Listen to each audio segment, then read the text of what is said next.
सांगता येईल का? नाही, सॉफ्ट बॉलचे मी 3 PSIंचं गिरीश महाजनांचं दिलं होतं, तर आत्ता मी बीडमध्ये आल्यावर एक सॉफ्ट बॉलचंच एकानं मला हे सर्टिफिकेट दिलं. त्याच्यामध्ये कुठला त्याचा नंबर असतो, सॉफ्ट बॉलचा कुठलाही नंबर असतो, ह्याचा त्यांच्याकडे नंबर नाही आहे. ह्याचे डॉक्युमेंट त्या डिपार्टमेंटकडे RTI टाकले का आम्हाला माहिती दिली जात नाही. ह्याच बोगस नॅशनलच्या बोगस सर्टिफिकेटवर एक ताई अधिकारी झाली त्या डिपार्टमेंटमध्ये. मग आता तुम्ही ह्याचं माहितीच नाही तर ते कुठल्या बेसिसवर झाल्या, येऊ त्याला समोर कळू द्या ना. ज्याची माहिती आहे, जो रक्ताचं पाणी करतोय, शालेय 5वी पासून खेळतोय, त्याला तुम्ही घेत नाही.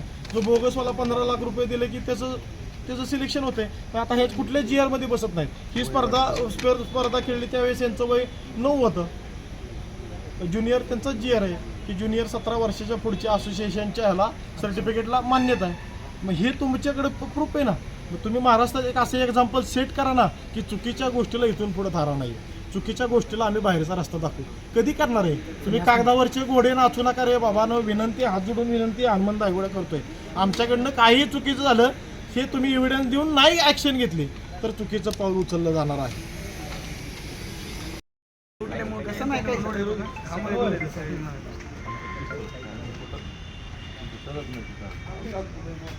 बोलले